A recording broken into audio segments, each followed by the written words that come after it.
The series is set in a dystopian city called New London, where humanity has evolved significantly and drastically. Human beings no longer reproduce, and each fetus is created in a lab and designated as a particular caste. The 5 castes are Alpha, Beta, Gamma, Delta, and Epsilon. Alphas and Betas are designated the smartest and most privileged, while the lower castes like Deltas and Epsilons are cloned and given undesirable jobs. Once born, the children are all conditioned using electric prods to stick to their designation. They should just give them all PS5s and Netflix. They'll stay in their lane. The place is ultra-futuristic. There is no crime or violence. Everyone leads a healthy life. And most importantly, people are treated with respect. But with that being said, there are also 3 strange rules implemented in New London. Because reproduction is now the responsibility of the state, there is no longer a concept of a family, of a father or mother. No one is allowed to marry or be in a monogamous relationship, and having privacy is strictly prohibited. The entire population of New London is implanted with a bionic eye chip known as Indra, which is supposedly responsible for maintaining transparency in the city. Because of the chip, each and every inhabitant can see what others are doing, whether it be at work or at the toilet. The only way to go private is by taking your eye chip out, but this is generally considered immoral. Also, anyone who feels even a hint of any negative emotion such as sadness, fear, or anxiety needs simply to take a happy pill called Soma. In a day,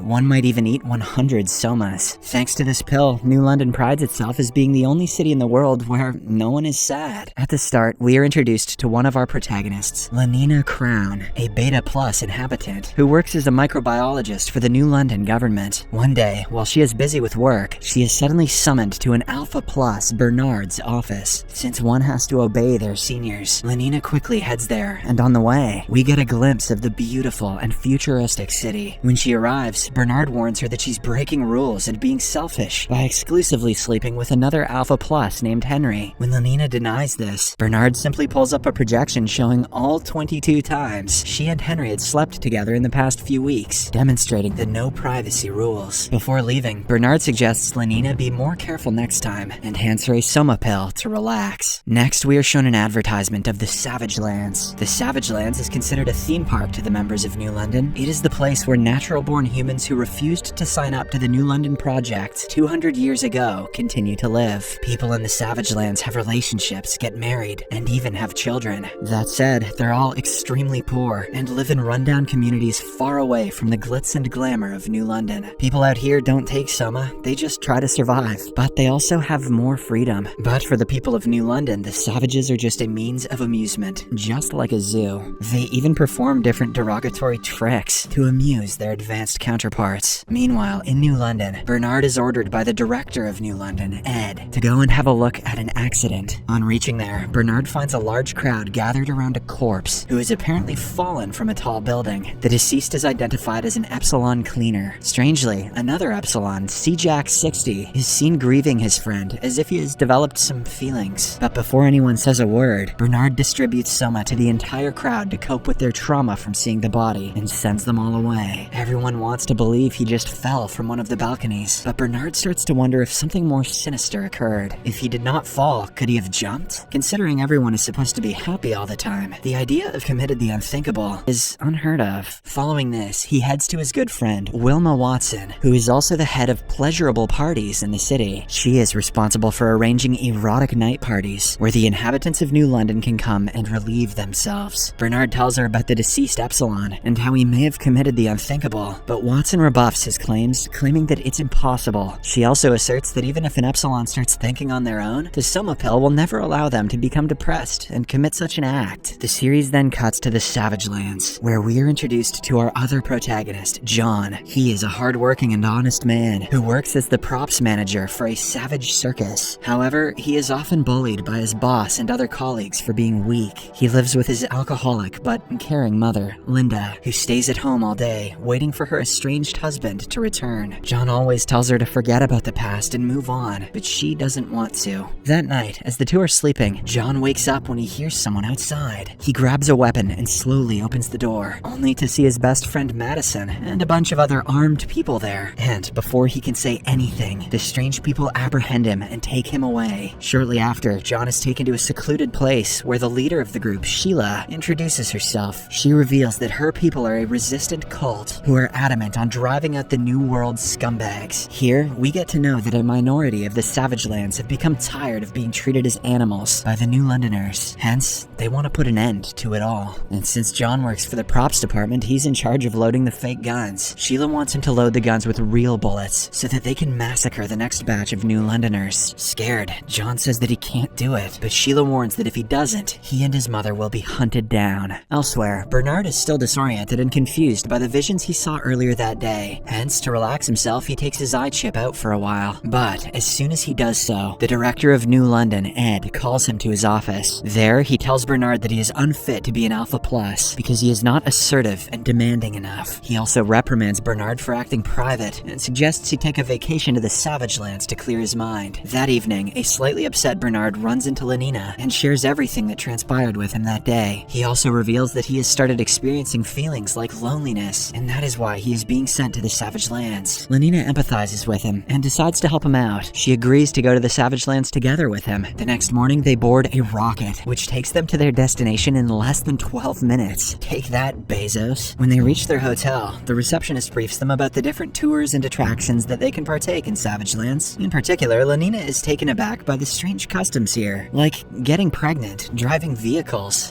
fighting with each other, and even taming animals. After this, they board a tour bus and spectate different savage events, which are incomprehensible in New London, like the push and pull at a department store, marriage, and faith in God. On the other hand, a reluctant John is forced to load the real bullets into the gun, fearing that the cult members will go after his mother. Even his best friend, Madison, starts ordering him around. A while later, the last show of the day, the House of Monogamy, commences, and all the New Londoners, including Bernard and Lenina, are seated in the audience. For a while, things go as usual, but when it's time for the prop gun to fire, a real bullet comes out and kills a person. The audience still thinks it's part of the show, so they watch in excitement, but soon, some cult members get up from their seats and start shooting at everyone. They kill many New Londoners, and seeing this, Lenina finally realizes that something is wrong. She quickly grabs Bernard and runs away from the place, while barely avoiding the gunshots. But unfortunately, just as they reach a bit further, she realizes that Bernard has been shot in the chest and that he is losing consciousness. Somehow, she drags him to a nearby residence and starts crying. And to make matters worse, the cult members arrive outside, looking for them. John spots them and gets ready to alert the other cult members, but when he sees the innocent couple, he surprisingly changes his mind and decides to help them. Shortly after, John brings the couple to his house, where his kind mother, Linda, tries her best to save Bernard. She takes the bullet out from his body and gets ready to stitch his wounds, but just then, John's friend Madison arrives outside. She has come looking for the final two New Londoners because apparently, someone saw them fleeing in this direction. John quickly hides them in the attic and welcomes Madison inside. He promises her that he doesn't know about the New Londoners, but Madison is skeptical. She starts searching around the house, and suddenly, Bernard gains consciousness and starts wailing in pain. Enraged that she has been lied to, she points her gun at John, but fortunately, Linda stabs her from behind and kills her.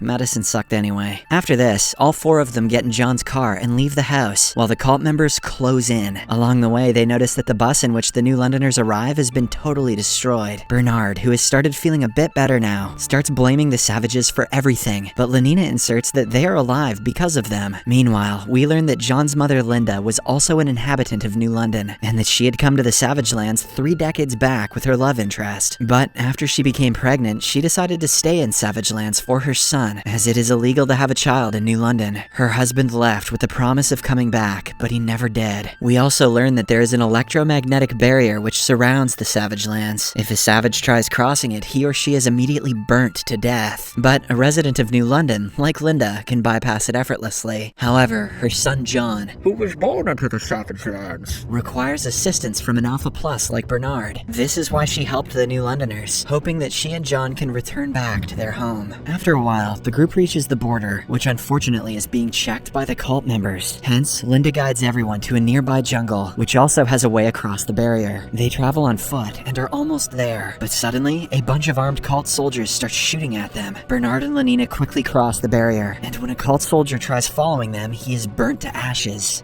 What an idiot. Seeing this, John hesitates to go, giving the cult soldiers ample time to take a shot. Fortunately, Linda pushes him over the line, and John gets out of the Savage Lands without being burnt. This is possible because both his parents are New Londoners. With this, all of them escape the place, while the cruel cult leader, Sheila, stares at them. Unfortunately, when they board the rocket, John realizes that his mother got shot while trying to protect them. As she tells them to watch out and take care, she slowly succumbs to her injuries. In the next scene, the group is returned to New London, and using the highly advanced medical services, Bernard becomes completely healed. However, Lenina feels strange and is ridden with guilt and sadness. Even the Soma cannot help her. It appears as if she has started garnering feelings, something which is not possible in New London. On the other hand, John has been kept confined in a room where he keeps screaming about his mother. Ed and Mustafa Mond, the most intelligent person in all the land, observe him closely and deduce that the savages are extremely weak when it comes to dealing with someone's demise. While Ed wants him to suffer, Mond is empathetic and decides to let him integrate into New London for his heroics. At last, she lets him out of the room, and John glances at the advanced city for the first time. The next morning, the integration of John begins. Ed and Mustafa Mond assign Bernard with the task, as he knows the savage personally. However, things don't quite go as planned. John is scared of even the basic amenities like the elevator, the tall skyscrapers, and even the Soma. He rejects all of them and just remains silent. After a while, a technician approaches him to measure his eyeballs for the implementation of the Indira chip. Surprisingly, he realizes that John has a very rare eyeball, which only an alpha exotic person has. Alpha exotics are the rarest and the best of all inhabitants, and only 0.01% of New Londoners have ever been found as such. Despite this revelation, John refuses to have the implant, and while Bernard is away, he sneaks out of the room. He then ventures into the main hall, where all the people are amused to see a savage. They call him names and stare at him, until John freaks out and runs away. He then heads into the Epsilon section, where all of the opinionless people are having breakfast. Seeing John scared, the Epsilon with feelings from earlier, C-Jack60, who for some reason gets to use his gamer tag as his name, invites him to his table and offers him his dinner. Surprisingly, John loves it, and the two start bonding. However, their interaction is cut short when the director, Ed, barges into the room and disperses all the Epsilons. He then convinces John to come along with him, claiming that he can take him to a better place where he truly belongs. John, who is scared and confused, agrees. On the other hand, Bernard is also looking for John, and he decides to stop by Ed's office for a quick chat. Strangely, on the table, he finds Ed's eye chip, which implies that he has gone private. Since Ed is also an alpha exotic, he quickly takes out John's eye chip from earlier and compares them.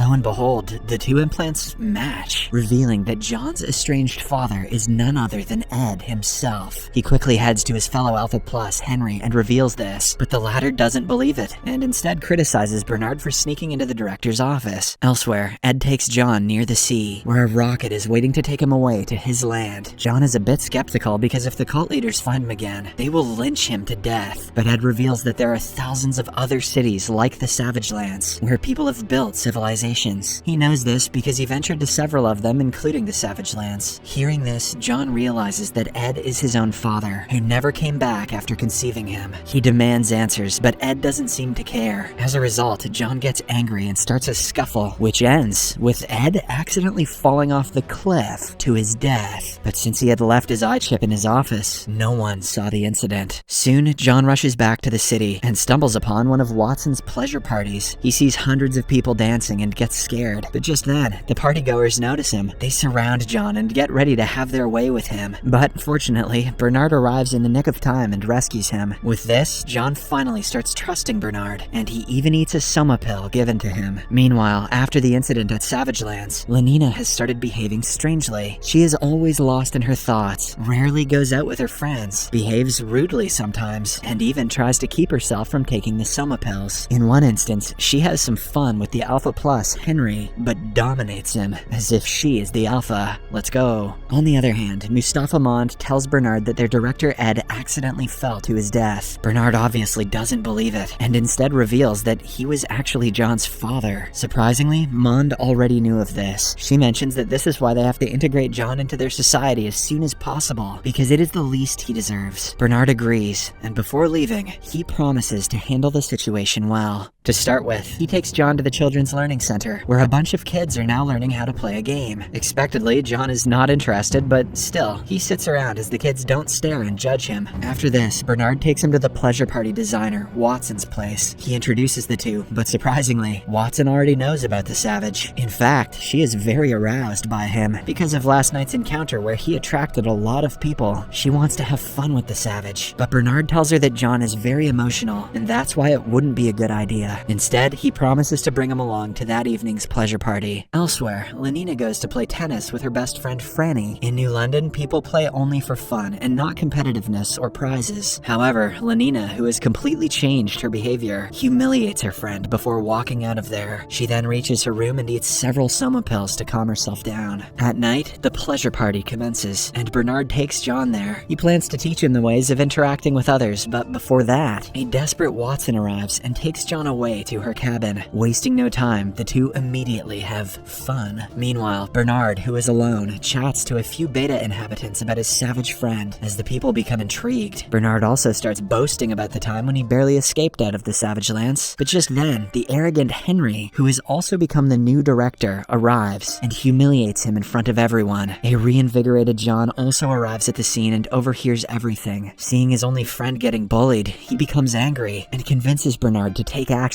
He even teaches him how to punch someone, as apparently the people of New London don't even know how to throw a fist. After a bit of practice, the two head back to the club and see Henry dancing with Lenina. Enraged, Bernard swings his hand and punches Henry hard in the face, shocking everyone. The Epsilon Seajack 60, who is also present, witnesses the commotion and smiles. Just like my days in the Fortnite lobby. It appears as if he also wants to dance, to be free, and to punch people. In the final scene, Bernard meets Lenina in a private room, and the two share how they have been feeling different as of late. When they get close and hold hands, the savage John is having the time of his life, dancing with several people.